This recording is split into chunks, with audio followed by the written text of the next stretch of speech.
Hey guys, this is Mercy. Today I'm going to be trying to brainwash you, more or less, into playing Runick. So before I get started, please like the video. That boosts my fragile ego and self-esteem. So starting off, the reason why you should play Runick is really because it's just good. If I'm being honest with you, coming up with this next format, I am very confident that Runick will be more than just like some bad rogue weird pick. Well, it will be a bad weird rogue pick. It will be a very good bad weird rogue pick because, as I'll talk about more later, K9 is going to be extremely popular between K9 Vanquisol and K9 Christian. And if you've ever played Vanquisol against a Floodgate deck, you know you only have like the one random dude that pops one card, and Hugin can easily just mitigate that and it doesn't even matter. Plus, there's a myriad of Floodgates and other cards you can play to completely shut down that deck to make them stop playing. More than once, I flipped a single card on my Vanquisol opponent and they just scooped. But keep in mind that is without the K9. And this deck plays 0 monster hand traps or cards that activate in the graveyard. So your opponent's K9 cards to quick effect, summon, do whatever will never ever be live. Which is obviously a good thing. You don't want to give them more advantage in opportunities to play on your turn. This deck also, I don't have the cards, so I'll throw them up on screen. Can play Impulse, Songs of the Dominators, and Dominus Purge if you wanted to, which is really funny. Right now, I'm opting for 3 Impulse, 2 Dominators, and 1 Purge. The Purge is kind of optional, but then again, you just want some cards in your deck to help stop your opponent from going full combo, because a lot of interruptions actually involve like searching, like White Binder effect to draw a card. I'm 90% sure you can just Dominus Purge that, and then no K9, no Talents, no Thrust, none of those kind of cards. Like, let's go run down the list of cards that will be useless against the deck. The K9 cards, which will be a main one. Any sort of Nibiru. What else is there? Called by, Cross Out, Thrust, Talents. All of those cards, plus any card that just interacts with monsters in general, engine-wise, just don't matter. It just does not matter at all against his deck. Which, if your opponent, they'll open the opening hand, it's like Thrust, or not Thrust, Talents, Called by, a K9 card, Vanquisol card. Usually you're like, man, this is broken. Like Drew Storm, whatever. Usually you think, oh, this is pretty good. This is an ideal hand. But against his deck, it's straight trash. So won't go through the Runick cards, it's pretty boring. But I'll go through some of the cards that I decided to cut and why I decided to cut them, even though you could play them in theory if you wanted. Starting off, we have some of the Runicks I cut. Smiting Storm, the card's bad. Dispelling, and Golden Droplet. I decided to cut these in lieu of the Dominus cards, all 3 of them, because these cards don't really do enough. All they're good for is decking your opponent out, but you just want to interact with your opponent some and gain more advantage through Dominators adding Dominus Impulse, or Impulse destroying one of their cards, stopping it.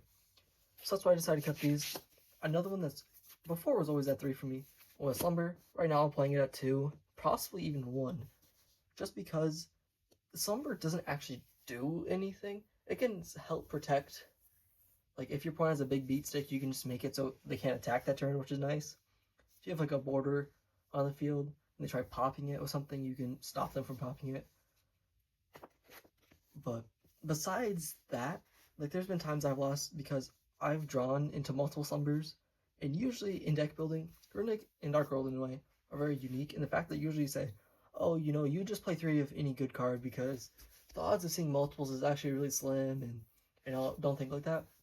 But in this deck, when you have Duality, which you'll see, you're drawing 2 to 3 cards, ideally every turn from Fountain. You have Pot of Desires. You're seeing a lot of cards, so you will see multiples of all your Runick cards, or all your cards in general, throughout the game, assuming you're in a back and forth position, which your deck wants to be in. So mitigating the Slumbers, the chance you see multiple, may not be a bad move going forward. So moving on, Card Scanner. I always used to play this during Snake Eye Bell format, which when this deck was like pretty popular. It was also during Tempai format, so everyone was playing 3 Cosmic, 2 Lightning Storm, 1 Duster, so it was really tough. But right now, Card Scanner, I also cut this for the Dominus cards. It is really, really good and funny if you get it set up, but for the time, like I could see myself playing this again, but for the time being, Card Scanner just seems less than ideal when I could be playing Impulse. So I thought about all these cards where, why would I play, a third Slumber where I could play Purge instead? Why would I play Golden Droplet, Dispelling, and Card Scanner when I could be playing Impulses instead?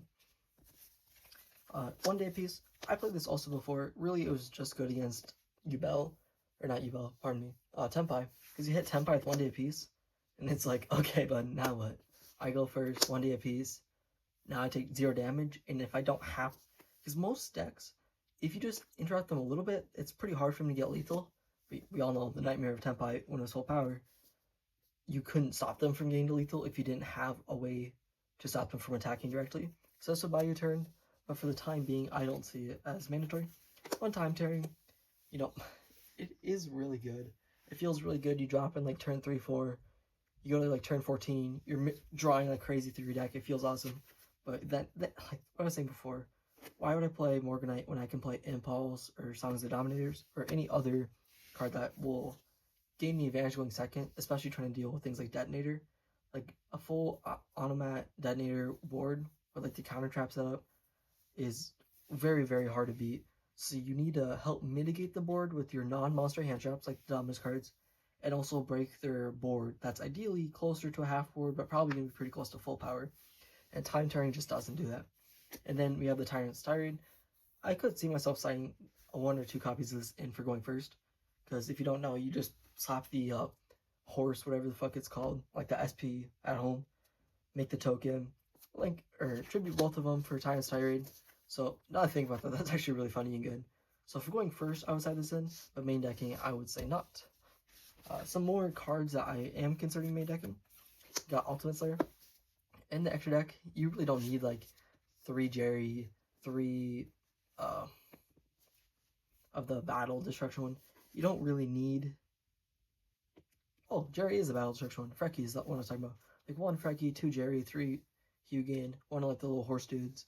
And then you can play Ultimate Slayer targets, because Ultimate Slayer, like bouncing a Synchro or bouncing Detonator to the extra deck, which they can't stop unless they have the automatic counter trap, which they probably won't.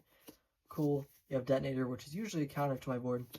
Send, and then Aggregator, target, whatever. Or if you don't play Aggregator, you can play the new one that Ryzeal X sends. Usually that pops a card. So you can just Ultimate Slayer, whatever, and then pop the counter trap that they set, or just any other card they have. Next we have Punishment. My current iteration, I'm playing 2 Slayer, 1 Punishment in the main deck. But I could see cutting this from the main deck, just putting it aside, or just leaving it the way it is, because Punishment is very good. Especially before, I wasn't really playing it because you just needed floodgates. Because when you play against Tenpai, Snake Eye, Yubel, when they're all like very high ceiling decks, like 1 for 1 or like 1 for 2 interruption like this just didn't matter at all. But now the decks are a little bit more utility, like back and forth interaction based, like the K9s. Like before, every deck was a build a board or try to kill you immediately. But now that's a little bit more back and forth, having a little bit of a back and forth card like Punishment to send something like Malong to the graveyard, which is really funny. They summon an Xyz or Synchro you don't like on Dual Drive effect to search. You can Punishment, destroy it, send Aggregator, aggregate it, negate the cross, for example. Or whatever the situation may be. Judgment, I was playing some in the main deck, but going second, it just got kind of annoying, for the most part.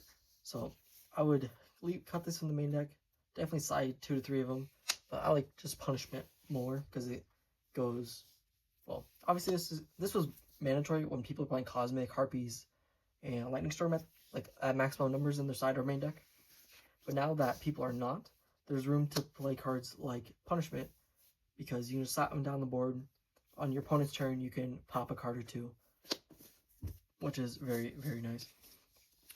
Running it off, you have the 5 Infinity Stones.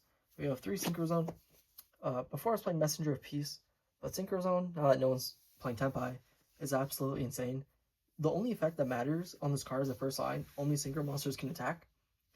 And unless you're playing against Blue Eyes every round, which, I mean, it's a free win anyways. It doesn't matter what you do. You can, throw in 5 pieces of Exodia and still cook that deck 3 out of 3 times, in my humble opinion. That's really the only, trash mid-deck that plays Synchros. So just flipping this on, a Vanquishable opponent, or just any opponent for that matter, they can't attack. usually they just scoop, like if you have the Synchro Zone, Fountain setup, like start a battle phase before they declare attacks, flip Synchro Zone, say you can't attack me anymore. They go main 2, and it's really, really funny. Then we have Tikaboo. Tikaboo is the one I would main deck for sure. The only thing it isn't good against is, well, Vanquisal, which kind of sucks. But any other deck, Yami, I don't know, Yubel, Mitsurugi, Raziel, like all of those decks just kind of struggle a lot against Tikaboo. And there's many, many cases where even if it's like, oh, you know, it's not broken in this matchup, having Tikaboo can just win you a match against any rogue deck, because most rogue decks are like single types. So even against something like Vanquisal, if you flip it up against them, it may not even be the worst thing in the world. It makes them play weird. Rivalry goes in. I were remaining these, but I cut them or moved them to the side for the Dominus cards. They're very broken, especially against, if you expect a lot of, like, all your matches to be like Vanquisal, like variants, whatever, and you flip those into Rivalry on them, either one completely solos that deck. But at the moment, there seems to be too many decks that are one attribute like Malice, or like one type like Malice. So these aren't always great, but when they're good, just like Tikaboo. And then you can take them in and out of the side deck and main deck as you see fit for the match. Then we play the one skill drain. Definitely main deck this card. This card is absolutely insane.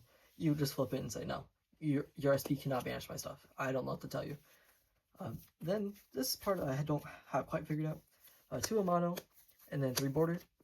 So if you guys remember when Runick Stun was kind of in its heyday during like Snake Eye format, the 2 options people went between was playing only 2 Amano for the monsters, or only 3 borders for the monsters. Currently, I'm playing all 5 in the main deck, because border is absolutely crazy going first or second, really. Like going second, they have to extremely respect this card. Like they can't, like if they ash you, right? And then you just slap it down, it's like, oh, now what? But this card in general, border, extreme. I made many opponents scoop. Just normal summon it when you go first. Set a couple of cards like Synchro Zone, so I can't crash over it, and pass. And they're like, wow, damn, I have no way to deal with this. Especially if you have like a random Runick like Slumber or Freezing Curses set to protect it from like Vanquishal's 1 destruction. It's very, like, people just die to this card. So I would keep playing some number of this. And then Amano was, this is why I'm kind of skeptical of Amano. Amano was super broken when you're playing against Yubel or like Snake Eyes, because like you set up a full Yubel, Fiendsmith, whatever Unchained board, and you just normal Amano, and they're like, well, shit, now what am I supposed to do, right? But now you can just normal summon it. You can't activate any of their cards. Going first or second, because going first, even though it bounces back, you can just make the Frecky, not Frecky, Jerry, level 4, and then overlay him into Baguska, which, you know, Baguska is never a bad thing, because Baguska and Amano and Border do not stop your Hugin from protecting your cards. Don't let anyone ever tell you otherwise. If you have Amano on the field, and they try popping something with like Feather Duster or whatever, and you summon Hugin, Hugin can absolutely protect under Amano and Baguska and Border. So yeah, those are the monsters. I may cut these down and play more like Ultimate Slayers or even Lava Golem. I was thinking about just going second. You really just want to get rid of like their detonator and all that. But if you normal Amano and they impermanent, it's like, well, shit, right? Like that sucks. They have like 1 like negate for it, and it's like, now what do I do? But if you have Lava Golem in the main deck, you just summon over it. It's like, well, now that detonator isn't doing much of anything. So I would definitely play 3 border, but then the Manos, like the amounts, maybe I cut it to 1, but the amounts I am unsure about, which also kind of sucks because throughout the course of a game, like I said earlier, drawing so many cards, seeing so many cards, you will start seeing multiple of your normal summons, and it kind of feels bad when you like have a border on the field, and then you draw into another one, or especially if you have normal Mono at the start of your turn, which is full correct, and you desires, draw your 2 cards, and you see a border. And it's like, well, that's terrible, right? So I may cut these for more cards like Punishment, Ultimate Slayer, even Super Poly. Playing Super Poly might also be extremely good. I just don't like discarding the 1 card, which isn't always terrible, but Super Poly might also be very good. So, just to recap, every single Charmy doesn't work. The best Charmy against this deck are Perulia and Fualos, sorry. But normally, you'd say, oh yeah, every deck's kind of weak into those to some extent. The most draws your opponent can get from Perulia and Fua in this deck is 1 maximum. Because if they like Fua you in your draw phase or something, and it's like, yeah, they Fua you in your draw phase, you can just not make Hugin. Because most of the time, you never, like maybe once every 5 matches, I make a Hugin to search. And that's only in like a back and forth kind of mid-game state where I'm pretty confident, like pretty sure they're not playing hand traps. Especially if they're on something like Memento, so that like Ash imperm count's kind of low, and it's my turn. I might make it in that case, or if I have a way to like somehow protect it, right? But what else is there? Oh yeah, Canine, Talons, Thrust, Called By, Cross Out, Nib. Droll kind of hurts sometimes, but not always. What else is there? Ash can sometimes hurt, but not always. Imperm usually does nothing unless they're imperming your normal summon or Briguska. But like none of these cards are like kryptonite. Sorry, I should point out Lancia is good sometimes. So if I go first, like you're my opponent watching this, you're my opponent and I go first and you Lancia me, I'm like, okay, that doesn't matter, right? You can only Lancia your opponent on their turn. So it doesn't matter at all. Where it does matter is if you're going second, or sorry, how is it? Yeah, if you go first and I'm going second, you set up your board, even if it's a half board because I like Dominus impulse the fuck out of you. You set up your half board, you're even full board, which is usually the case, and then you Lancia me. That means none of my Runick cards can activate their effects to disrupt you, because the Runick cards have to be able to banish to resolve their effects. So if you have 1 card on the field, I cannot Flashing Fire away your Detonator or Freezing Curses. Like they have to be able to banish. So if you Lancia me when I go second, it's just a scoop GG unless I have some like crazy skill drain Tikaboo Ravelry like shenanigans to set. So that's my very long-winded, pretty boring rant. If you made it this far, drop a comment. You're actually kind of mentally ill. You should get checked out. But yeah, that's my rant.